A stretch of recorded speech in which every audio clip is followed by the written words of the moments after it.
Thank you so much. Of I'm course. humbled to be here, especially following Dr. Mark Dixon. I don't know how that happened. I'll have to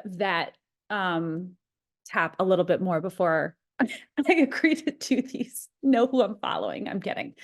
I am, like Shannon said, I'm a behavior analyst here in the public schools. I've worked a lot in the public schools. I've been very lucky. I know with our audience, being behavior analysts, as you know, getting into the public schools where we know so much good work can be done is very hard to do. So I've been grateful to have those opportunities. I can say for every school district I've worked in, I've been the first BCBA on staff. So kind of like a pioneer in my own right. So really the perspective I'm coming from today is looking at the discrete trial, the building block of learning, quite the opposite of where Dr. Dixon was coming from if you stayed for his talk, but kind of just going back to basics with our early learners. When I think about the work that I'm presenting today, I'm thinking about our early intervention kiddos, our early learners, or our learners, in Illinois, kindergarten is not mandatory. So even our learners who are coming in to the public school system for the first time at the age of 6 with no intervention. So I really want to speak from that lens. Let me go ahead and move on. As you can tell, I am a fast talker. I'm from the East Coast. Feel free to slow me down and ask questions along the way. It's a good check for me to keep myself on pace. So today I really want to talk about how we can use what we know about discrete trial learning, discrete trial training to decrease problem behavior through the lens of skill acquisition.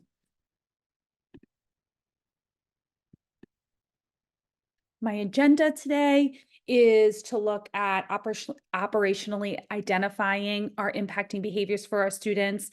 This is a big area of need in general in the public school system.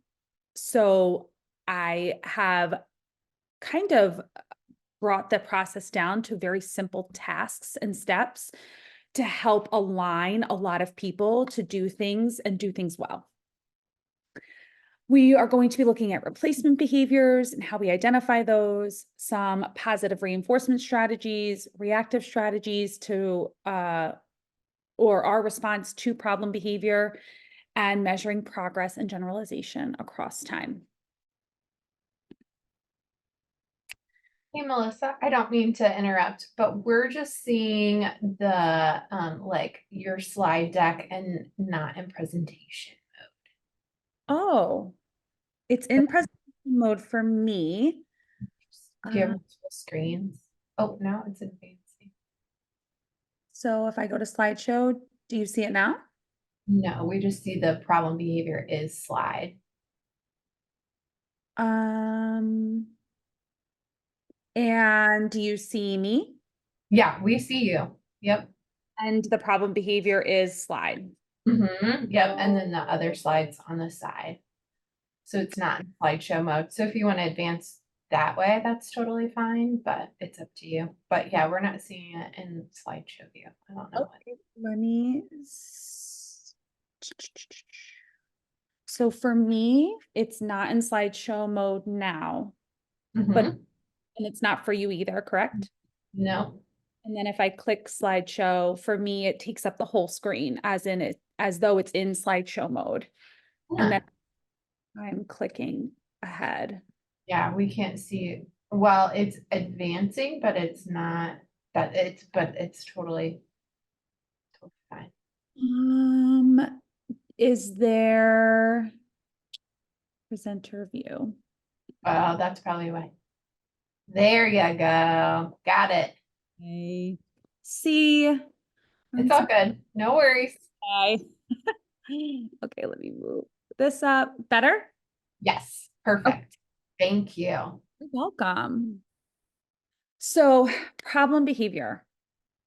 Let me go to speaker notes. Okay, problem behavior. So, when we think about problem behavior, that is a very subjective term. And I do want to caution, if you are in the schools like I am, you have to be really careful with using that word, especially around parents. They are not fans of that word. But for the purpose of looking at behaviors that are impacting a student's learning in our lens, problem behavior, we really want to look at behaviors that are disruptive to the environment, that may require a child to be segregated from their special education or general education peers, behaviors that disrupt their learning, impact their learning and attention, and ideally things that are occurring for a set amount of time and are impacting the child's development. So being in the public school system and being at this point one of 2 behavior analysts on staff, I can tell you that I will get emails and phone calls about, oh my gosh, this child just started doing this behavior. And really what we know is that even typical children, neurotypical children, can struggle with behavior at times. And we really need to see that pattern of behavior to really consider problem behavior to be pervasive and available for treatment. So after we kind of through our lens are able to hone in on what those behaviors may be for a student and coming into IEP teams or into school buildings and receiving referrals, one of the first thing I do is have very candid conversations with the staff of what are you seeing, so I can get a good idea of what these behaviors may be.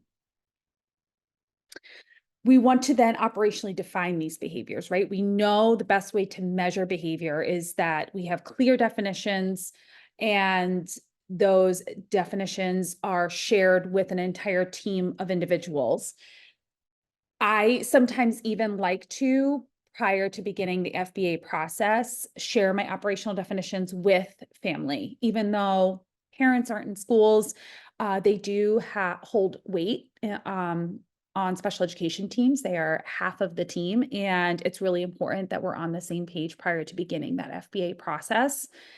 I have recently walked into muddy water where I didn't do that, and the family was really unhappy with the FBA. So I think it was a great FBA. But with that said, knowing our audience sometimes isn't just the teachers we're consulting with, or the student that we're serving, but it's also the family. So making sure you're all on the same page is kind of like a pro tip of mine. For operational definitions, I do like to reference materials that will help with those definitions at times. And one assessment I've gone back to that I find very helpful, especially working in the public schools, is Sundberg's barriers assessment, which can be found in the VB map. The barriers assessment does a really nice job of going through so many different topographies of problem behavior or barriers to learning. And I feel like, I don't have the numbers to support it, but I can tell you from experience that I find that families and teachers and specialists and IEP teams really like having something concrete to look at and refer to when trying to problem solve around students. So while as a behavior analyst with a lot of experience with problem behavior, I feel as though I can go into a classroom and operationally define behaviors very well, that information is coming from my brain versus a tool. And I feel like people feel empowered and more confident when there's a tool. So I really like this barriers assessment.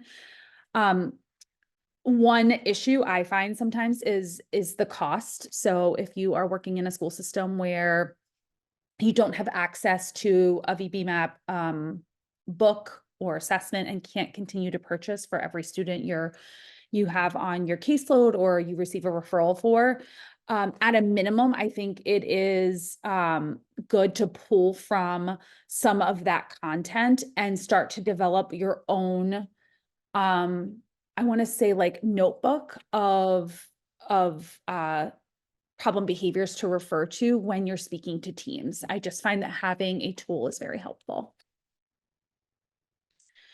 So this is real life application. This is a student that I work with, and I was able to do the VB map barriers assessment with my observation in conjunction with input from his student services assistant. And what you can see here is that two areas that popped up as severe or problematic for the student are prompt dependency and generalization. They're big barriers to his learning. So from there, what I like to do is to focus on the operational definition. How are we going to define that when observing it in the classroom, observing it throughout the school building? And then what would be the replacement behavior? What would be what we'd want to see from that student instead?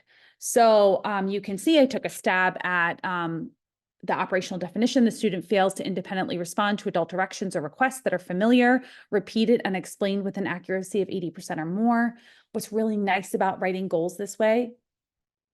Are you good? We're It's not, we're not seeing it. We just see the operational definition slide.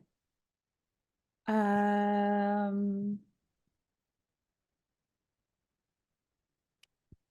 me see. Pause, resume. Operational definition example. It's just the definitions. The operational definitions one.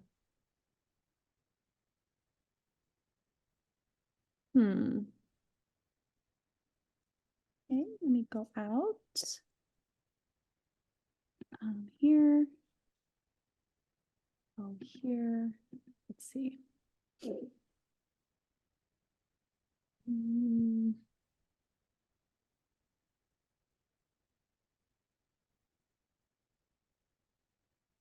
There it is. Yeah. Well, yep, the example. Yep, you're on it now. Thank you. Awesome. So operational definition example. What I really like about writing goals or writing operational definitions this way is it does lend itself nicely to go into goals. So what we know in schools is that oftentimes we want to tie these things to a child's individual education plan or IEP. And with this kind of operational definition, you're able to do that. The replacement behavior, obviously, is the student will independently respond to adult directions or requests that are familiar, repeated, and explained across 4 out of 5 trials. So now that we know how to count this behavior, we have a clear idea of what independent responding will look like for this student, we can collect data on it. Okay. Another way to gain perspective on what you will work on with your student is to look at your direct observation data or your ABC data. So those can not only help you to derive operational definitions, but also what I like about ABC data is you get the unique opportunity to see the behavior in context versus a barriers assessment where it is an indirect assessment and it's anecdotal and subjective a bit in nature. I always with my barriers assessment like to do a direct observation myself. So there is some collaboration there. But I do like ABC data too, just again, going back to basics because it does allow you to see the behavior in context. So I shared, this is a student that I worked with in 2022. And you can see here, I was able to take a good sample of data of problem behavior data and the consequence data, which really helped me to identify some of the function. But ideally, what we want to look at here is the student's behavior and deriving that operational definition from it. So student was asked to count, the student asked for an irrelevant item. They really like printed pictures. They were asked to count again, and they asked more questions about the printed picture. They asked about Costco, very big hot topic for this student. They asked another off-topic question and then was saying hello to other adults in the room, including myself. So based on this direct observation, I determined the problem behavior or interfering or barrier to learning behavior to be off-task behavior. The student engages in a behavior other than what has been asked, is irrelevant to the topic or adult request, and the direction has been repeated and explained. And the replacement behavior would be on-task behavior, right? So the student will complete an adult request or adult delivered direction within 5 seconds of the request without engaging in some other unrelated or irrelevant behavior. Ideally, for our operational definitions, we do want to be thinking about our exclusionary and inclusionary criteria. I think in my practice, because the people I'm working with, I see all the time, and we know the students really well. We spend a lot of time with our students. I always don't feel the need to do this, but I think it's best practice to better identify what you're going to consider in your definition. So I gave an example.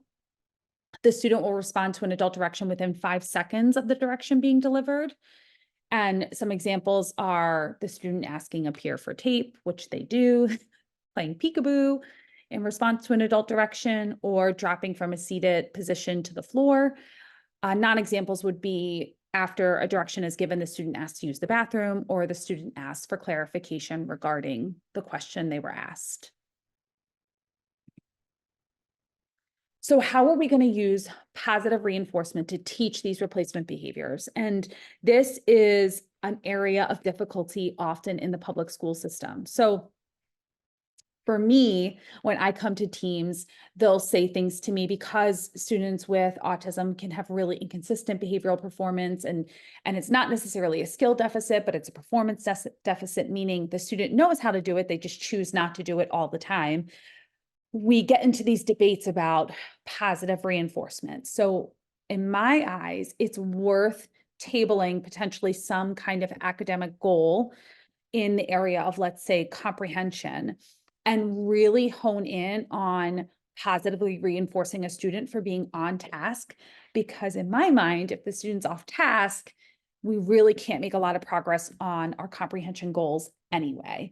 So how do we positively reinforce these replacement behaviors in a public school system? So I like to do it through the building block of learning, the discrete trial training, classic Skinner conditioning, where we present an SD, we have a target response, and we've identified our replacement behaviors already, and we have positive reinforcement for the demonstration of that behavior, or lack of positive reinforcement for no response or an incorrect response. As you know, this goes back to classical conditioning, where we look at how this has been done throughout time. Pavlov's dogs, where a stimulus was presented, a behavior was reinforced, and in the presence of that stimulus, even when the unconditioned stimulus was no longer there, the conditioned stimulus still evoked a response. We want to see that with our students with autism when it comes to their replacement behaviors. What we know about the discrete trial is that it is not often practiced in schools. Outside of behavior analysis, no one really knows what it is. And if you do it incorrectly, it significantly impacts student outcomes. So this whole notion of using a discrete trial to teach replacement behaviors and pause academic goals is a huge, I don't want to say upset to the public school system, but it's very different. It's a different approach, and it's a different way of doing it. So when we are teaching our replacement behaviors, we want to make sure that positive reinforcement is present, and that, or reinforcement is present, either positive or negative, and that it is at a schedule that's thick enough that we're going to see more consistent responding. What we know as behavior analysts is intermittent reinforcement is best. To establish behavior, we typically start with fixed ratios of reinforcement, right? So I'm looking at either utilizing positive reinforcement in the form of praise, access to tangibles such as an iPad, candy, lollipops.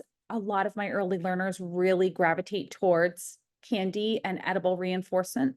Obviously, we try to get away from that as soon as we're able to, but it is something that we do use as a positive reinforcer with our early learners.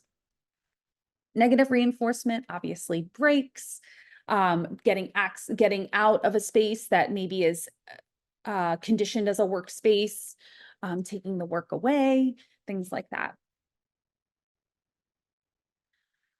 I worked at Kennedy Krieger Institute for 2 years on the neurobehavioral unit, and one of the not one. The first thing we did when we received a new referral for a patient was preference assessments and reinforcer assessments. And so again, just going back to those basics, making sure that the things that we're offering students aren't just what's available in the classroom or what they should be playing with, but it's actually items that they're motivated to work towards. So you can see this was a paired choice preference assessment that I did.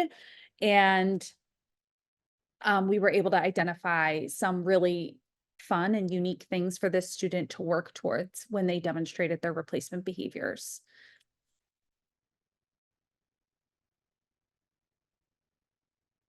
So now looking at that replacement behavior, we're going to plug that into our discrete trial. So a student will independently respond to an adult direction or request on 4 out of 5 trials. That's the goal, right?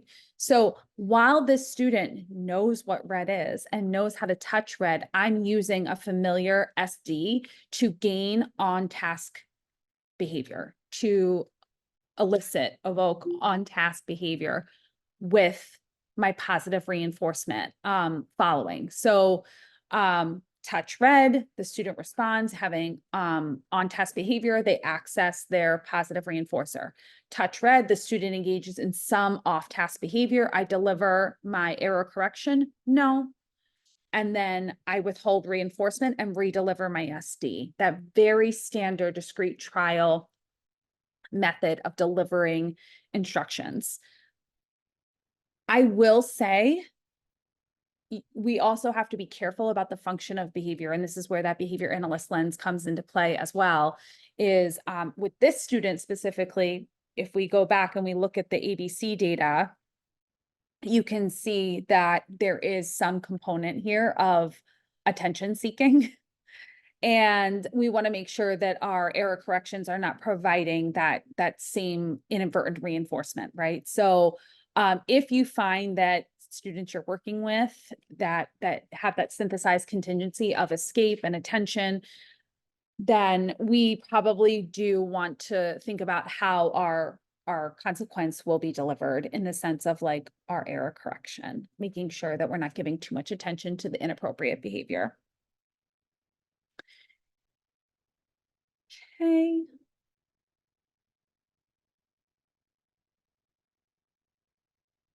So this is a question I get a lot working in the public schools. What do we do when we have students who continue to miss the criterion for reinforcement? They are just not on task. Some things I like to do is I like to tip that scale. And this is an analogy I use in the school system all the time. I say, in this moment, motivational operations, right? This student is gaining way more reinforcement by avoiding the task than they are by doing what you've asked, by being on task. We have to look at tipping that scale. So we can lower the response effort by the student. If touching red is high effort for that student, and it depends on the student and their mobility and things like that, then I can always modify what my SD is. So maybe it becomes an expressive target. What is it versus touch red? We can also always look at our reinforcement, right? So if being off task is more rewarding than what I'm offering, then I need to shift that, right? So we can always do that as behavior analysts. And then last but not least, we can always prompt and reinforce prompted trials. For students with our prompt dependency, this is hard and it requires quick fading of those prompts. But otherwise, of course, we can always prompt a trial and then reinforce the prompted trial. Last but not least, let's say this session is just going nowhere. The child's really off task. They're becoming dysregulated. We're seeing a lot more problem behavior. It is always okay to end a discrete trial session and evaluate what's happening in that moment to, sorry, I'm just looking forward, to best serve that student. So if I am working with a student and I'm asking them to touch red and they're screaming and they're crying. And I'm doing an in the moment preference assessment. Do you want to work for this or this? And they don't want either. They're not selecting reinforcers. I know that this is not the best time to be working towards this goal, and we can terminate sessions and do something different to calm down before we go back to our learning setting.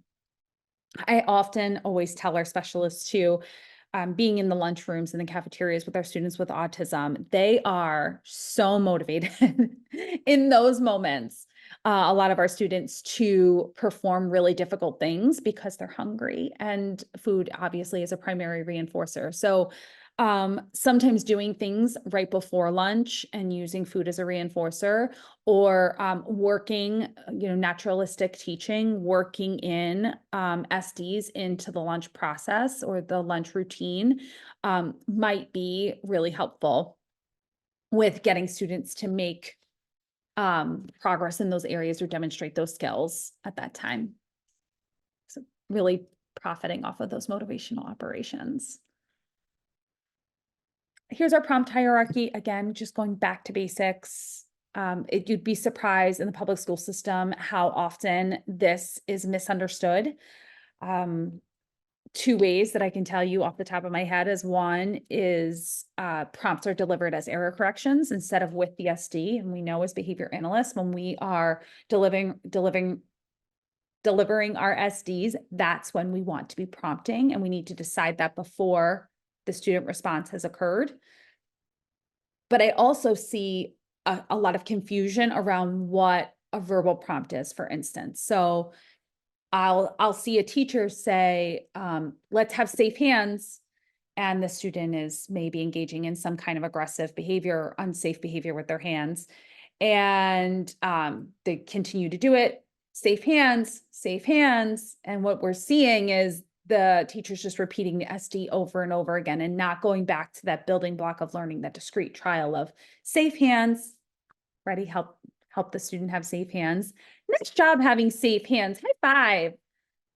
So really going back to that three-step process. And even, as a behavior analyst, I love working with students with autism, but I often am a consult, and even I can become rusty after so many years of doing this. So it's always important to remember to go back to those basic things that we know help our early learners with autism and problem behavior.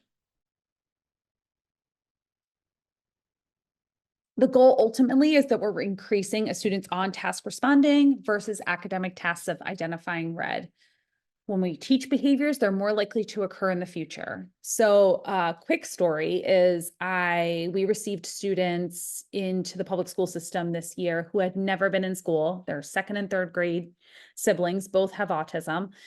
And they had a lot of problem behavior with just basic functioning, sitting next to other students. So if I was to pull out the ABLES assessment, we were very low on most domains for skill acquisition. And when we were consulting with the IEP team, there was a lot of frustration from the IEP team saying, like, these children they don't know how to do anything. And that was right. They didn't know how to do many basic functioning skills that other second and third graders in our program at a minimum could do.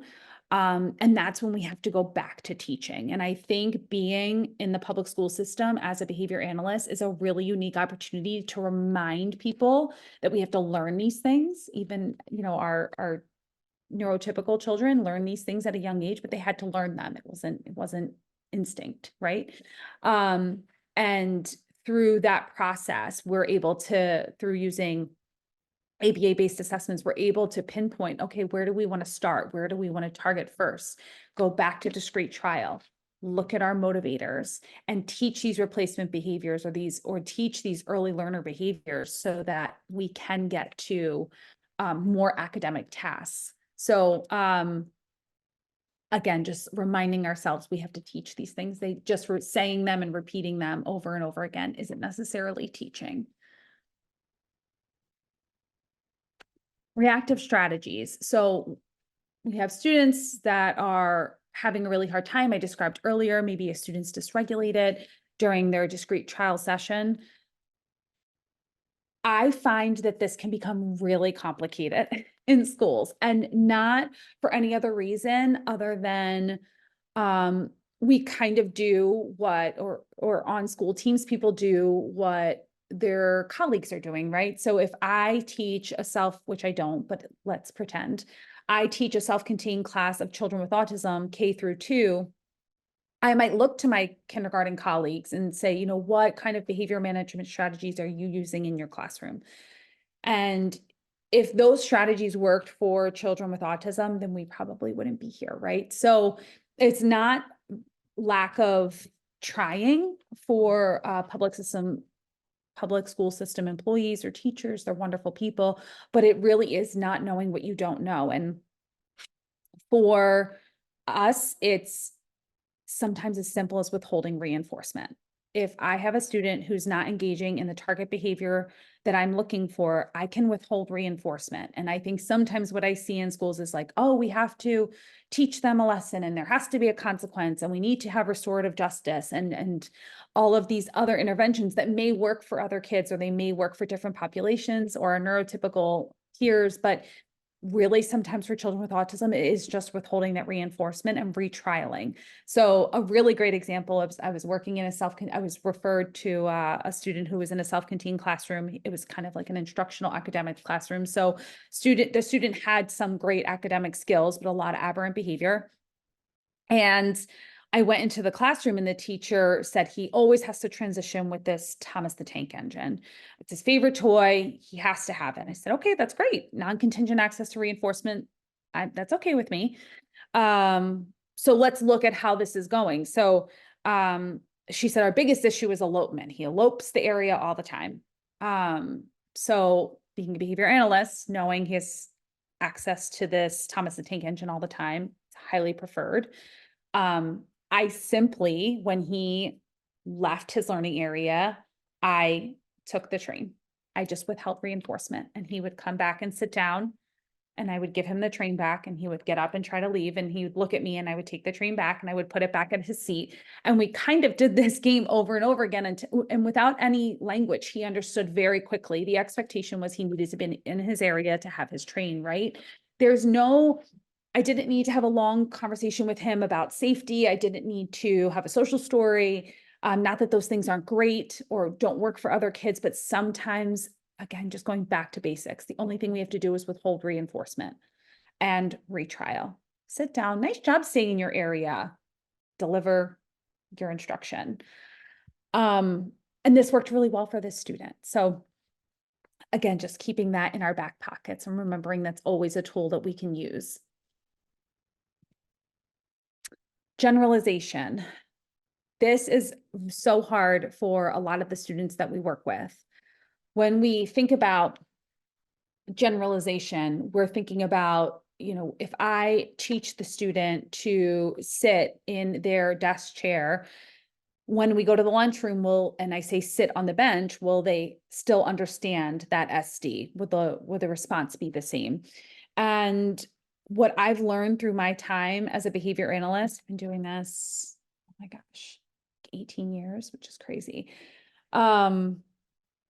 Is we want to plan for generalization as we're going. We don't want to wait until a student has a ton of skills and then we're like, okay, let's see if they can do them with someone else, or let's modify the materials now. We want to be switching up those materials, settings, and instructors as we go.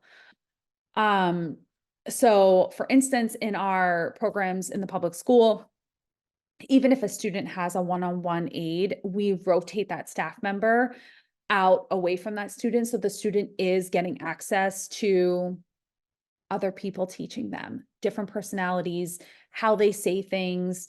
They're getting natural exposure to those generalization opportunities as their school day progresses. The one time that we tend to reduce the instructor turnover or the rotations is if we have a student who's having a lot of problem behavior and we're problem solving, because by switching instructors, we're introducing another variable that we might not that we might need to be constant in that moment because we're testing other independent variables. So in those moments, those are times when I like to keep instructor the same as when we're having a student who's having a lot of problem behavior and we're in an assessment. Otherwise, we tend to plan for these things as we're teaching. Progress evaluation. We have to be collecting data on these things.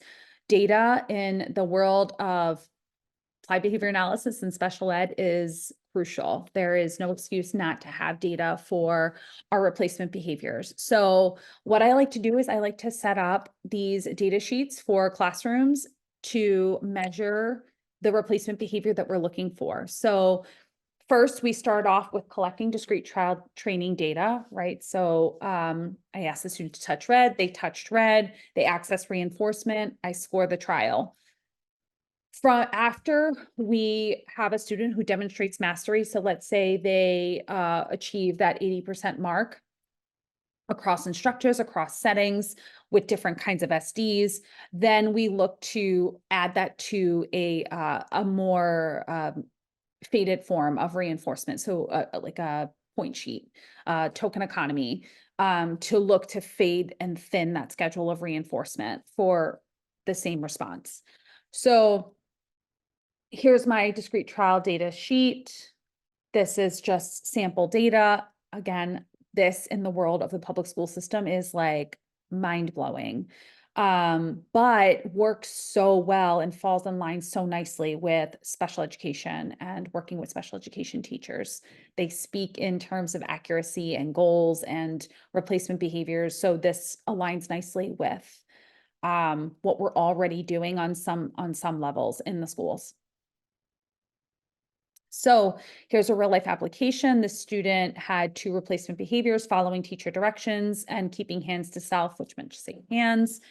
And after we taught discrete trial for these responses, we then added them to a daily point sheet where the student received 10 opportunities each day to access reinforcement if these behaviors were demonstrated. And they were it was based on the academic schedule, right? So during arrival, and that really lends itself well to, again, like teachers, classrooms is, we have the data collection based on the schedule for the day. It also lends nicely to behavior analysts when I can go and pull the raw data and say, oh, well, I see they always have a hard time during math because I'm looking at the raw data sheets where there may be lost points or there was a minus, they were incorrect. I can then go and easily assess that subject area to see, is there something we're missing here? Is there some kind of inadvertent reinforcement happening? Is there a setting event? Things like that. But you can see the student has done a really nice job maintaining the skill across, so this was February 2022 to May, till the end of the school year, demonstrating this replacement behavior. I'm really proud of her. She's doing great things. I ended really early. So let me go back and share some other maybe stories that I wanted to share with you. I will say being a behavior analyst in the public school has its own challenges. And I took advice from Dr. Gray. So this is a pretty good story I'll share. I took advice from Dr. Greg Hanley. He is the father of the ISCA. He talks a lot about different ways to identify functions of behavior. And he looks at synthesized contingencies for functions of behavior and using interviews to get to the functions of behavior. He's wonderful. I'm sure you've heard of him. If you haven't, definitely go look up Greg Hanley. But discrete trial training in schools is pretty crazy. In my mind, being a behavior analyst who started in the schools in 2009, I really kind of had to like fight tooth and nail for all of the things that are very second nature to us and as behavior analysts. And when Dr. Hanley, I heard him talk and someone asked him, how do we get schools to allow us to do things like the ISCA and his functional communication training method for treating problem behavior. And he said, you know, you guys, we are the pioneers. Like, we really are the people who have the knowledge, and we have to hold to our ethical responsibility to disseminate it. And I had this unique opportunity last year where in the school system, certified staff have to be evaluated. So although I'm not a teacher and I don't, what we do doesn't align with what teachers do, I do have to be evaluated on some scale. And my supervisor came in to observe me, and I got to pick the time that she observed. In the public school system, as a behavior analyst, I often respond to problem behavior.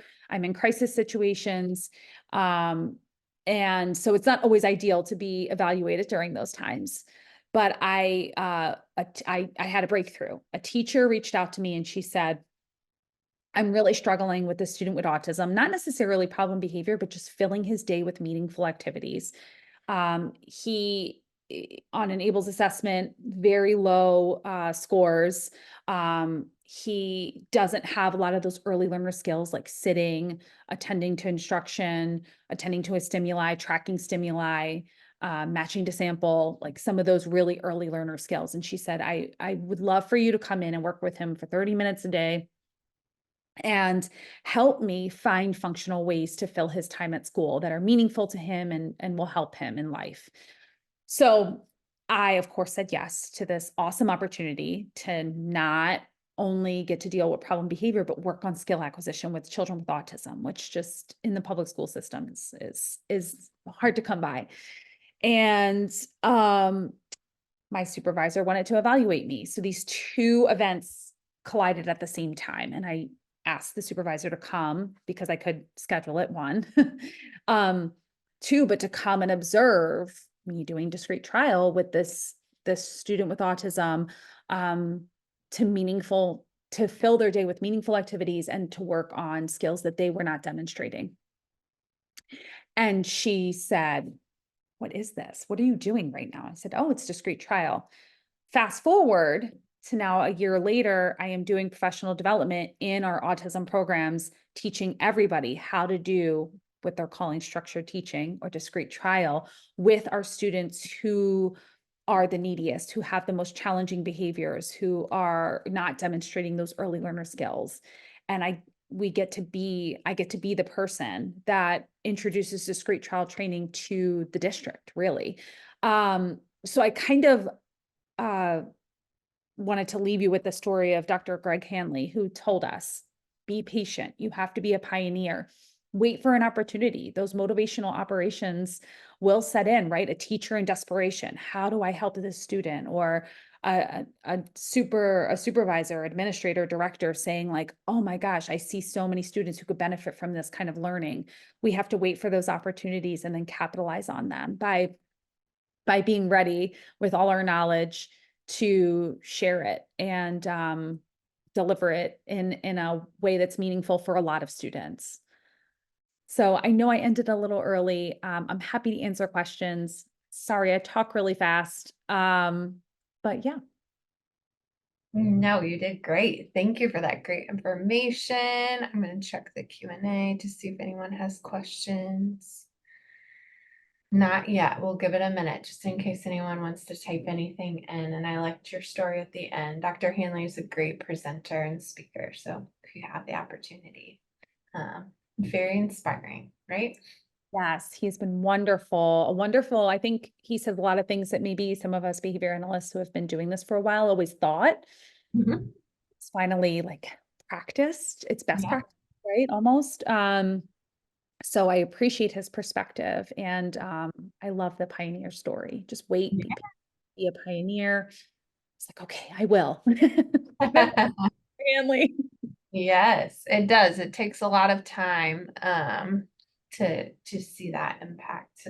But you're paving the way, which is great, especially in schools where a lot of our individuals that we work with are most of the time. So being able to provide that information to those who serve them for a majority of their day is really, really important.